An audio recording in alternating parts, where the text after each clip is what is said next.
안녕하세요. 2023년 1월의 두 번째 일요일입니다. 1월 8일 북적북적 367회 시작할게요. 저는 보도국 조지현 기자입니다.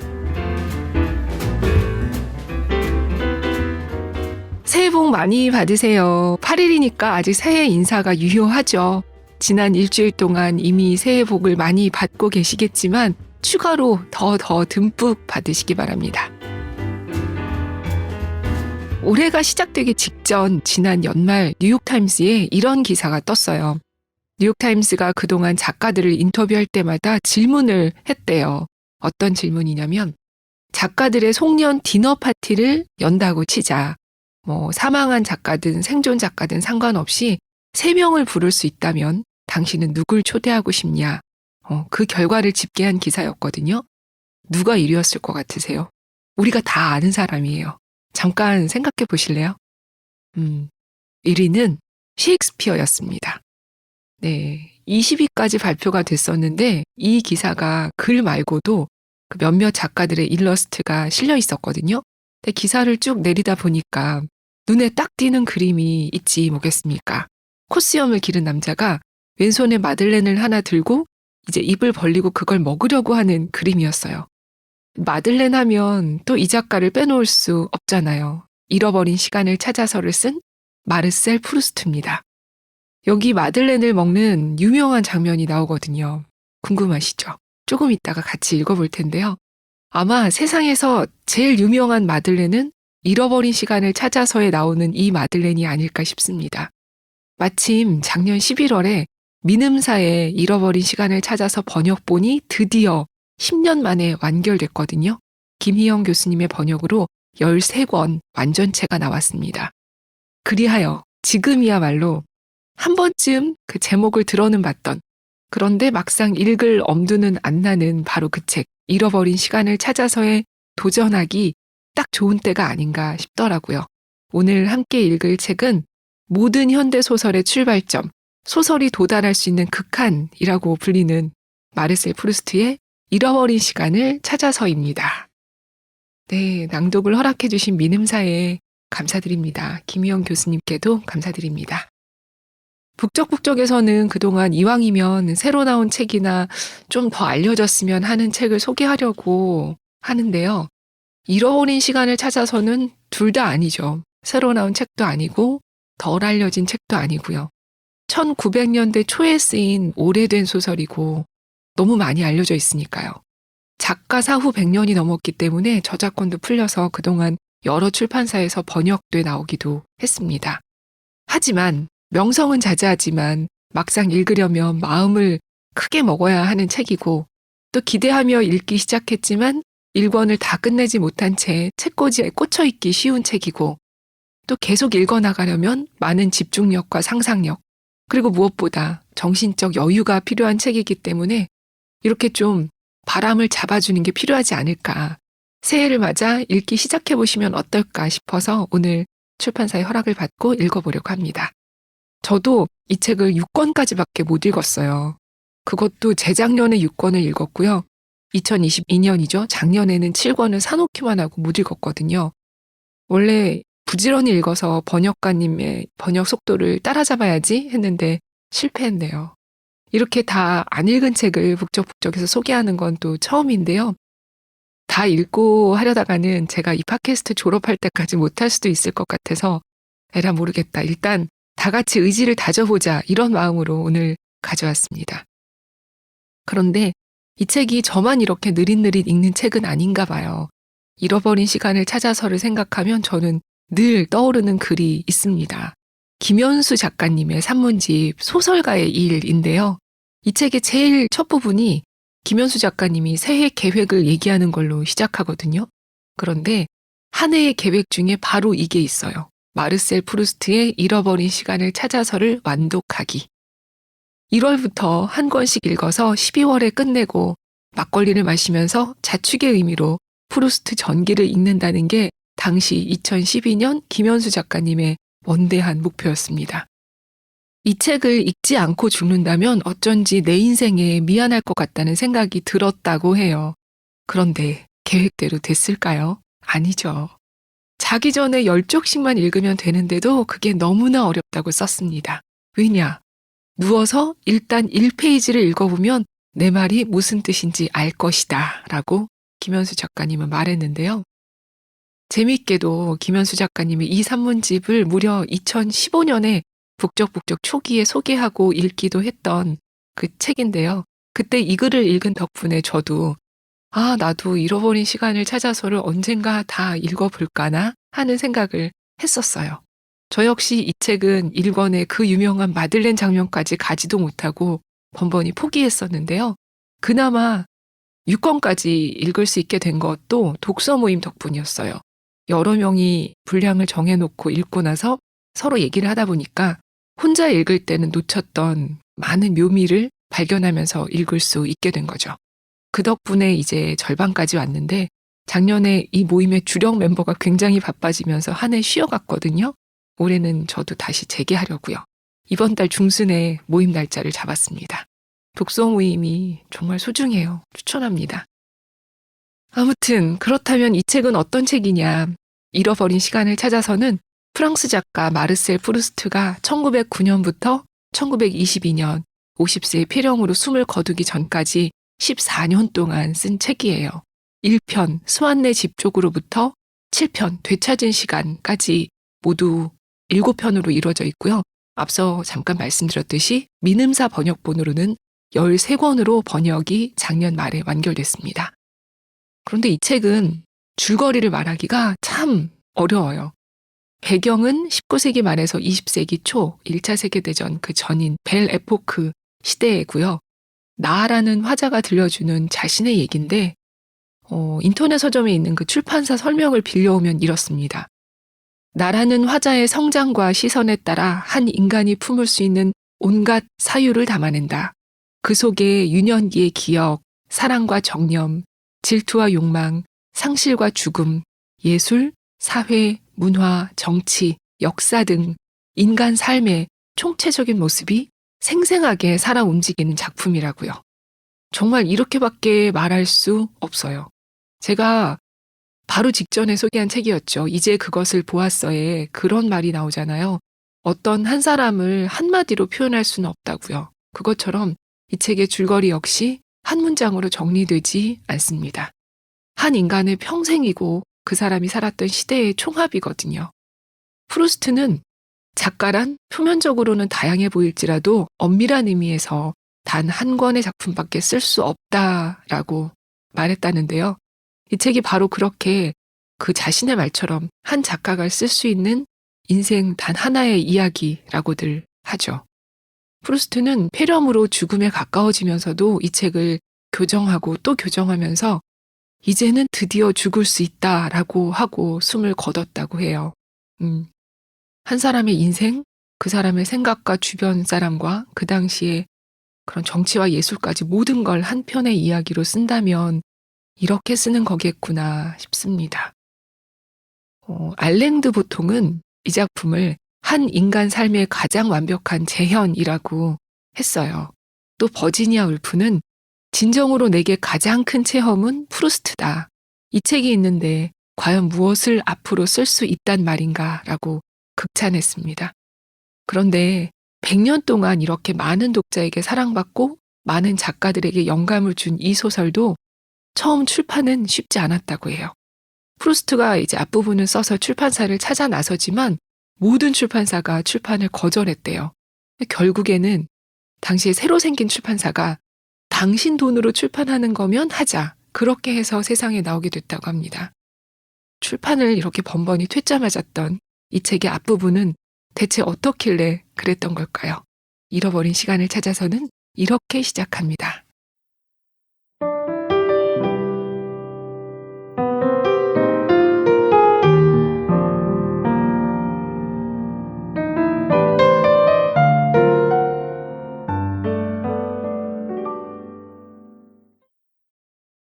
오랜 시간 나는 일찍 잠자리에 들어왔다. 때로 촛불이 꺼지자마자 눈이 너무 빨리 감겨 잠이 드는구나 라고 생각할 틈조차 없었다. 그러다 30여 분이 지나면 잠을 청해야 할 시간이라는 생각에 잠이 깨곤 했다. 그러면 나는 여전히 손에 들고 있다고 생각한 책을 내려놓으려 하고 촛불을 끄려고 했다. 나는 잠을 자면서도 방금 읽은 책에 대해 끊임없이 생각했는데 그 생각은 약간 특이한 형태로 나타났다. 마치 나 자신이 책에 나오는 성당, 사중주곡, 프랑스와 1세와 카를 5세와 경쟁 관계라도 되는 것 같았다.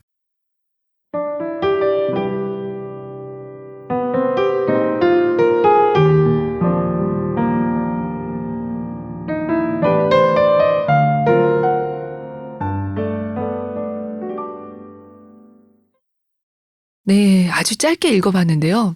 수완네 집 쪽으로의 일부, 콩브레의 시작 부분이었어요. 이 책의 긴 여정, 그 첫 문장은 들으셨듯이 오랜 시간 나는 일찍 잠자리에 들어왔다 입니다. 이 시작이 굉장히 중요한 것이 이 오랜 시간이라는 말로 시작되는 이 첫 문장이 이 책의 마지막과 연결되는 그런 구조라고 해요. 마지막을 읽지 않은 저로서는 자세히 설명드릴 수 없어 죄송할 따름인데요. 이 단락에 역자 주석에 달려 있거든요. 거기 번역가님이 이렇게 썼어요. 오랜 시간 불면에 시달리며 잃어버렸던 시간을 풍요롭고 창조적인 시간으로 바꾸는 것. 바로 이것이 이 작품의 주제다. 네. 시작이 반인데 이렇게 첫 부분을 읽었으니까 우린 이제 발을 들여놓은 겁니다. 화자인 나의 얘기는 이렇게 잠에 대한 얘기로 시작해서 과거의 여러 기억으로 거슬러 올라가요. 어린 시절을 보냈던 이 콩브레라는 지역의 조부모님 댁도 회상하는데요. 그 과정에서 앞으로 등장할 여러 인물들이 소개가 됩니다. 책 맨 앞에 인물 소개란이 따로 있을 정도로 수십 명이 나오거든요. 뭐 부모님, 할머니, 할아버지, 이모, 할머니, 아주머니, 그리고 이웃에 사는 수완이라는 아저씨. 이 수완 굉장히 중요한 인물입니다. 1편 제목부터가 수완의 집 쪽으로잖아요. 그리고 이 수완 아저씨의 아버지, 수완의 아내, 딸, 이 사람들이 다 비중 있게 나오려니 얼마나 얘기가 길겠습니까? 그러나 앞서 말씀드렸듯이 이 줄거리보다도 모든 순간과 모든 생각을 글로는 이렇게까지 표현할 수 있는 거구나 싶은 이 글 자체를 따라가며 읽는 것이 이 책의 읽는 재미라고 할 수 있겠어요. 어차피 줄거리를 요약할 수 없는 거라면 제가 이렇게 계속 얘기해봤자 무슨 의미가 있겠어요. 곧바로 이 책의 가장 유명한 바로 그 마들렌이 등장하는 부분으로 가보시죠. 화자인 나는 어느 날 과거의 추억으로 가는 문이 한꺼번에 열리는 것 같은 경험을 하거든요. 그 닫혀있던 문을 여는 열쇠가 바로 마들렌이었어요. 들어보시죠.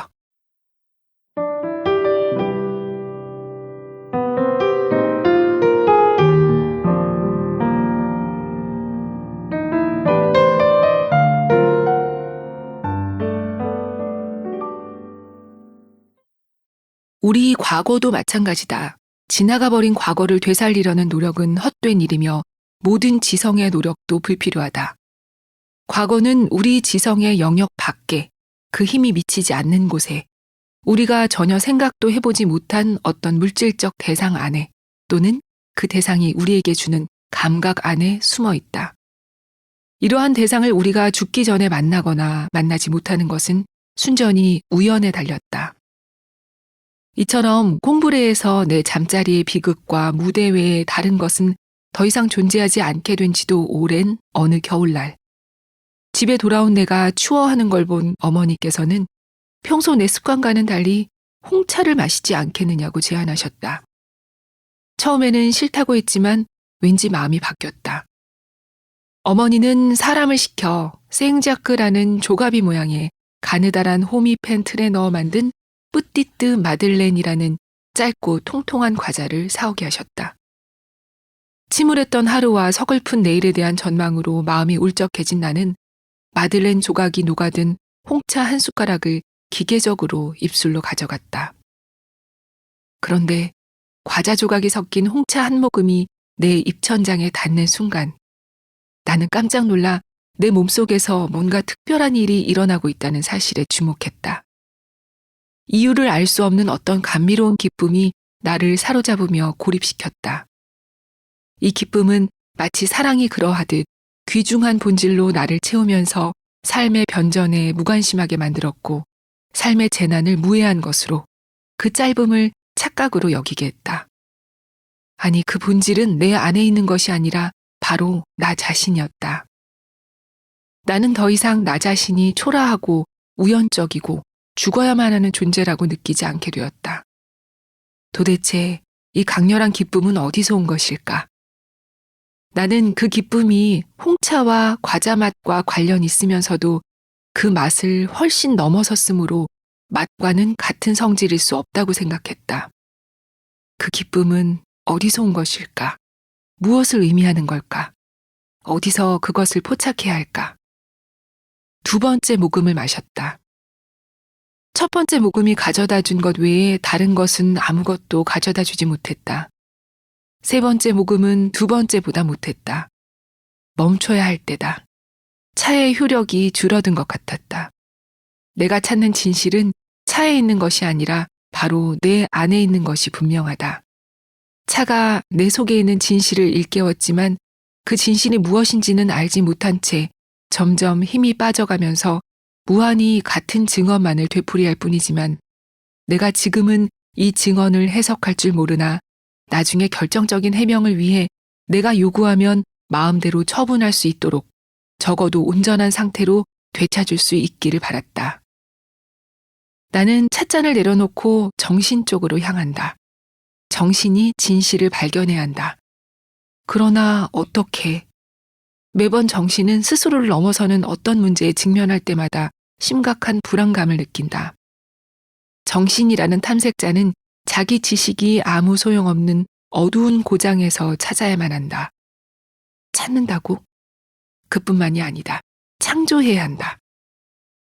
정신은 아직 존재하지 않는 어떤 것, 오로지 정신만이 실현할 수 있고 그리하여 자신의 빛 속으로 들어오게 할 수 있는 그 어떤 것과 마주하고 있다. 나는 도대체 이 알 수 없는 상태가 무엇인지 아무런 논리적인 증거도 되지 못하지만 다른 모든 것들이 그 앞에서 사라지는 그런 명백한 행복감과 현실감을 가져다주는 이 상태가 무엇인지를 물어보기 시작한다. 그것을 다시 나타나게 하고 싶다. 생각의 흐름을 거슬러 올라가 차의 첫 모금을 마신 순간으로 되돌아가 본다. 똑같은 상태가 보이지만 새로운 빛은 없다. 나는 정신에게 사라져가는 감각을 붙잡을 수 있도록 좀 더 노력해달라고 부탁한다. 그래서 그 감각을 다시 포착하려고 애쓰는 정신의 열정을 깨뜨리지 않도록 온갖 장애물과 잡념을 물리치고 옆방에서 들리는 소음에 귀를 막고 주의력을 보호한다. 그러나 정신이 뜻을 이루지 못하고 피곤해하는 것을 느끼자 나는 반대로 정신에게 지금까지 거부해왔던 기분 전환을 하거나 다른 것을 생각하면서 최후의 시도에 앞서 기운을 차릴 것을 요구한다. 그런 다음 두 번째로 나는 정신 앞에서 모든 것을 비우고 아직도 생생한 그 첫 번째 모금의 맛을 정신 앞에 내민다. 그러자 내 안에서 무엇인가가 꿈틀하며 위로 올라오려고 움직이는 것을 느낀다.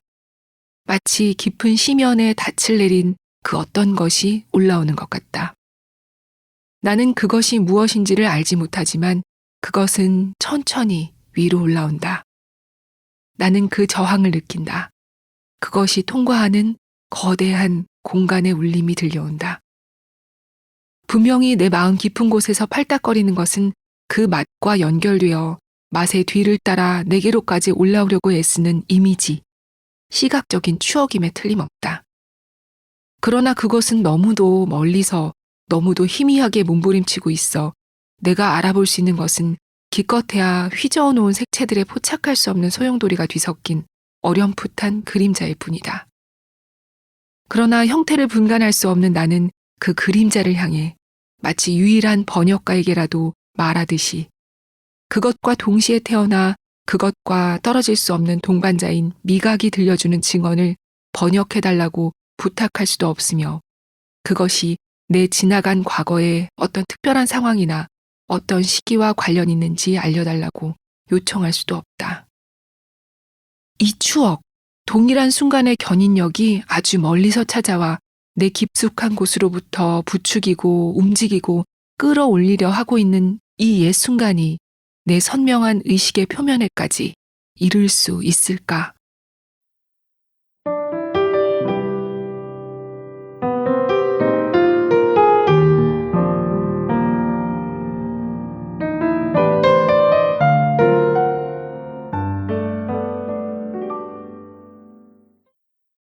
네. 이렇게 정신에게 막 질문을 하잖아요. 그러다가 갑자기 추억이 떠오릅니다. 그 맛은 바로 화자인 내가 꽁브레에서 어렸을 적 일요일 아침마다 먹었던 마들렌 맛이었다는 거를요. 자, 이렇게 무슨 맛이었는지 기억난 뒤에는 어떤 일이 일어났을까요? 아까 읽은 부분 다음을 조금 뛰어넘고 이 책의 90쪽과 91쪽을 읽어볼게요.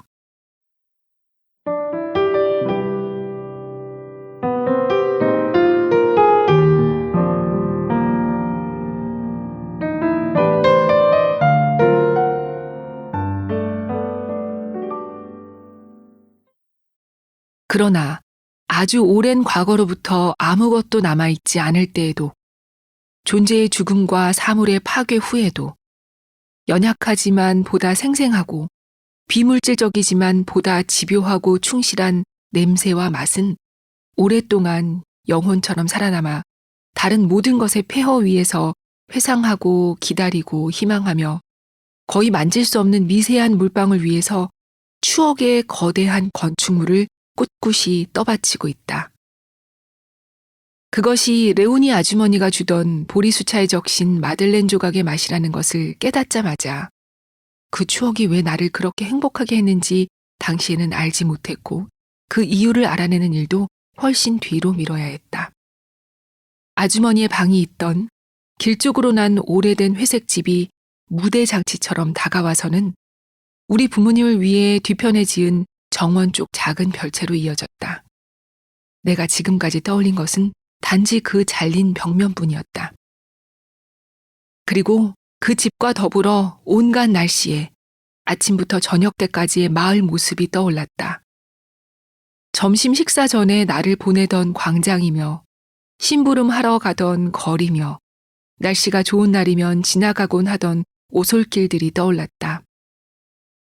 일본 사람들의 놀이에서처럼 물을 가득 담은 도자기 그릇에 작은 종이 조각들을 적시면 그때까지 형체가 없던 종이들이 물속에 잠기자마자 곧 펴지고 뒤틀리고 채색되고 구별되면서 꽃이 되고 집이 되고 단단하고 알아볼 수 있는 사람이 되는 것처럼 이제 우리 집 정원의 모든 꽃들과 스완시 정원의 꽃들이, 비본 냇가의 수련과 선량한 마을 사람들이, 그들의 작은 집들과 성당이, 온 꽁브레와 근방이, 마을과 정원이, 이 모든 것이 형태와 견고함을 갖추며 내 찻잔에서 솟아나왔다.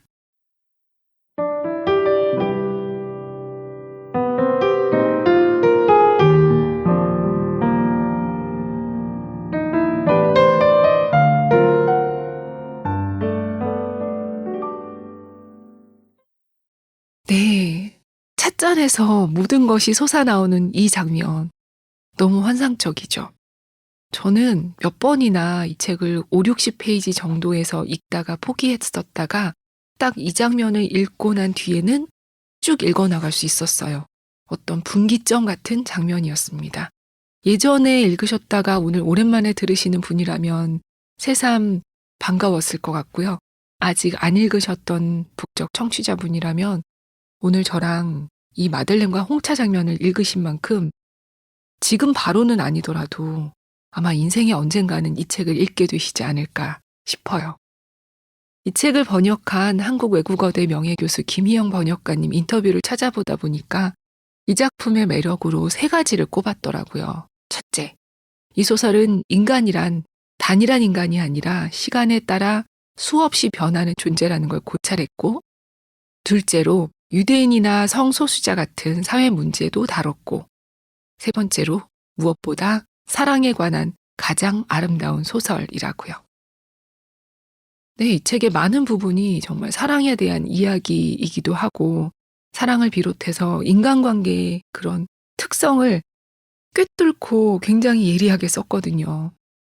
와, 정말 이렇지. 공감하면서 읽게 되는 부분이 많아요. 읽기 어려운 책이라고 소문이 났지만 또 꼭 그렇지만 않은 부분도 굉장히 많아서 이번엔 나가 한 소녀에게 홀딱 반해서 정신을 못 차리다가 어느 순간 요즘 말로 현타가 오는 그런 장면을 잠깐 읽어볼까 해요. 이 책의 2편, 이 번역본으로는 4권, 꽃핀 소녀들의 그늘에서 중에서 조금만 읽어볼게요.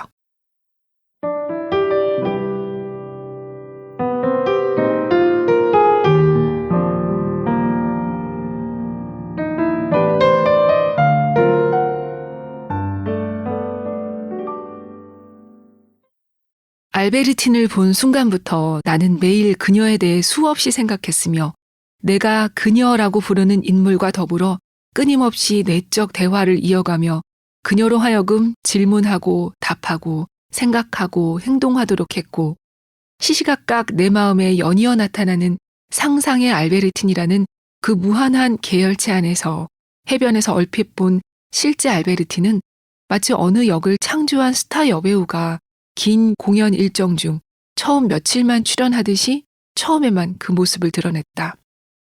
이런 알베르틴은 그저 한 실루엣일 뿐 그 위에 겹쳐진 것은 모두 내가 만들어낸 것이었다. 이처럼 사랑하는 이보다는 단지 양의 관점에서만 보아도 우리 자신이 사랑에 더 많이 기여한다. 가장 실제적인 사랑인 경우에도 이것은 진리다. 사랑은 아주 하찮은 걸로 이루어질 뿐만 아니라 또 그런 것 주위에서 존속될 수 있다.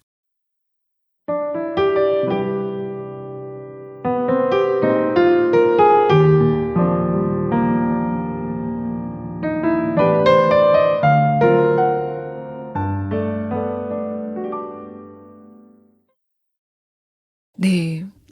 사랑은 사랑하는 그 대상보다 우리 자신이 사랑에 더 많이 기여한다. 고 썼어요. 사랑이 참 그렇잖아요.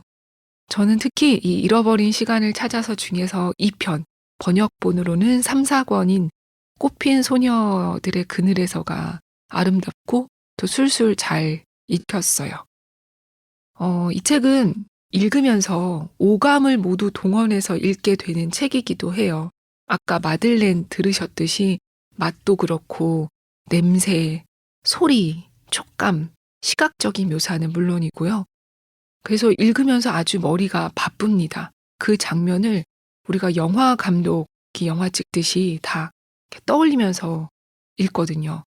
그리고 19세기 말에서 20세기 초의 그 유럽 정치, 외교, 사회, 또 미술, 음악, 신화까지 다 녹아 있다 보니까 그 시대로 생생한 여행을 떠나는 느낌도 들더라고요. 그리고 마침 이 책에도 책에 대한 얘기가 여러 번 나오는데요. 그중에서 한 부분을 잠깐 읽어볼까 해요. 그냥 끝내기 아쉬우니까요. 들어보세요.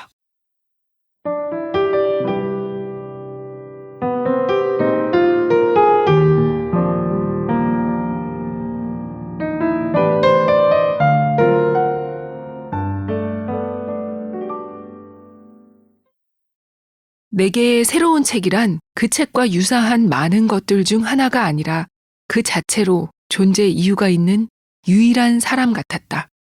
그렇게도 일상적인 사건들, 그렇게도 평범한 일들, 그렇게도 흔한 말들이 내게는 특별한 어조나 낯선 억양처럼 느껴졌다. 이야기가 전개되기 시작했다. 그 무렵 내겐 책을 읽을 때면 내내 다른 것을 몽상하는 버릇이 있었으므로 그만큼 줄거리는 더 이해하기 힘들었다. 게다가 이런 산만함에서 오는 빈틈 외에도 어머니가 큰 소리로 책을 읽어줄 때면 연애 장면은 모조리 건너뛰었기 때문에 더욱 이해할 수 없었다.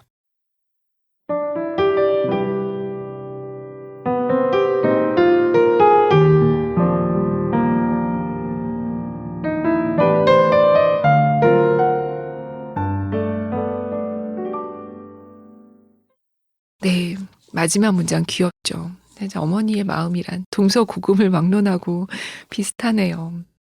이 책 2권의 작품 해설에서 김희영 번역가님은 이렇게 썼어요.